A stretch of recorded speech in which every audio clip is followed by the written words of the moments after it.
Hello friends, তোমরা সবাই কেমন আছো? আশা করি তোমরা সবাই ভালো আছো এবং তোমাদের সেমিস্টার ওয়ানের পরীক্ষাও খুব ভালো হয়েছে। তোমরা কয়েকজন আমাকে জানিয়েছো, আরও সকলে জানিও, তাহলে আমার একটু ভালো লাগবে। আচ্ছা, এবার হচ্ছে আমাদের সেমিস্টার টু। এবার সেমিস্টার টু এর যে সিলেবাসটা আছে সেইটা আমরা অ্যাট এ গ্ল্যান্স একটু জেনে নিই, ঠিক আছে? চলো, ফুল মার্কস আছে তোমাদের, দেখো 40 মার্কস, 40 নাম্বারের হচ্ছে পরীক্ষা হবে তোমাদের। হ্যাঁ, তো এবার মার্কস ডিস্ট্রিবিউশনটা একটু দেখে নেব আমরা ভালোভাবে এবং টপিকগুলোকে একটু ভালো করে বুঝে নেব। তাহলে চলো, প্রথমে কি আছে দেখো, ইউনিট 1, সেটা আছে ইন্ট্রোডাকশন টু লজিক, অর্থাৎ যুক্তিবিজ্ঞানের ভূমিকা। সেখানে 1 নম্বরে কি আছে,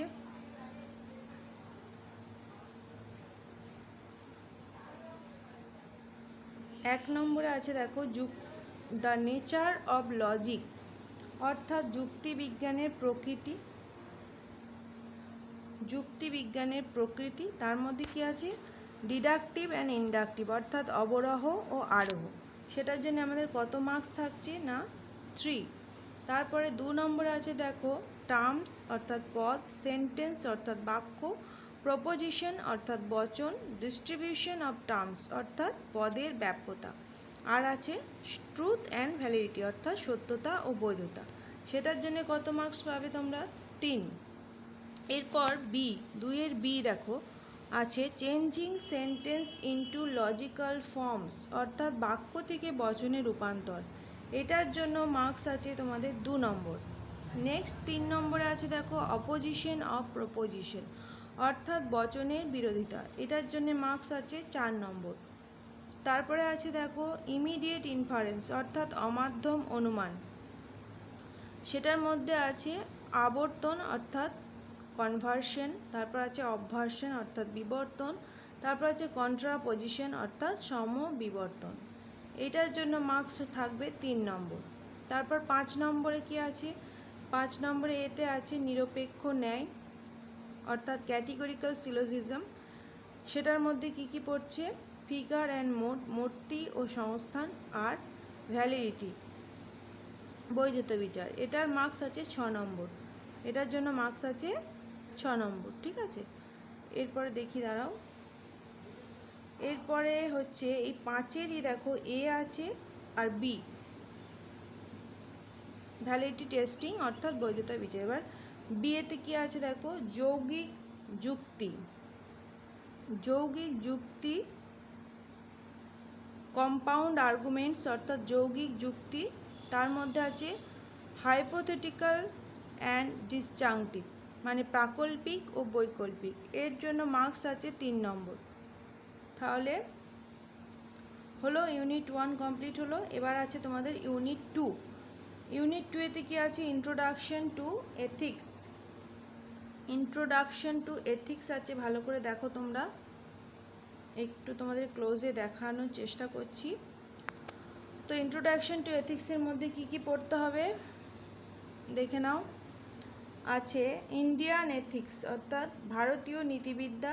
ভারতীয় নীতিবিদ্যার মধ্যে কি পড়তে হবে তোমাদের, এ সাবটপিকগুলো দেখো, এ পুরুষার্থ, বি হচ্ছে Shrimad Bhagavad Gita, the concept of নিষ্কাম কর্ম, অর্থাৎ নিষ্কাম কর্মের ধারণা।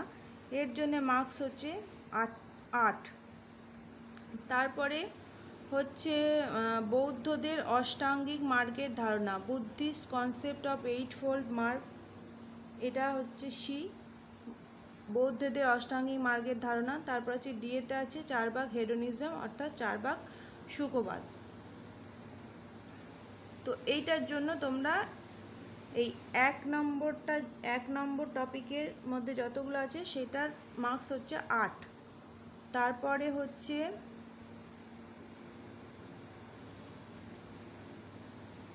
2 নম্বরে যাচ্ছি আমরা। 2 নম্বরে কি আছে, পাশ্চাত্য নীতিবিদ্যা, ওয়েস্টার্ন এথিক্স, অর্থাৎ পাশ্চাত্য নীতিবিদ্যা। এর মধ্যে কি আছে দেখো, এথিক্স কনসেপ্ট অর্থাৎ নৈতিক প্রত্যয়সমূহ। তার মধ্যে আছে মোরাল অর্থাৎ নৈতিক, ইমমরাল অনৈতিক, নন মোরাল নীতি বহির্ভূত। তারপরে আছে মোটিভ উদ্দেশ্য অ্যান্ড ইন্টেনশন অভিপ্রায়, তারপর আছে রাইট অ্যান্ড রং ঠিক ও ভুল, তারপর আছে গুড অ্যান্ড ব্যাড ভালো ও মন্দ, তারপর আছে জাস্টিস অর্থাৎ ন্যায় বিচার। আর বিয়েতে কী আছে? বিয়েতে আছে নৈতিক তত্ত্বসমূহ থিওরিজ অফ এথিক্স, এটার জন্য মার্কস হচ্ছে 8। ঠিক আছে, তারপরে তোমাদের কি আছে দেখি। তারপরে তো তোমাদের প্রজেক্ট আছে, এই ব্যাপারে আমি কিছু বলছি না, কারণ এই ব্যাপারে তোমাদের স্কুলে স্যার ম্যাডামরাই বলবেন। তো টোটাল যে ইউনিট 1 এবং ইউনিট 2 তোমাদের পড়তে হবে, সেইটার টপিকগুলো আমি একটু ভালো করে বলে দেওয়ার চেষ্টা করলাম এবং মার্কসটাও তোমাদেরকে বলে দিলাম।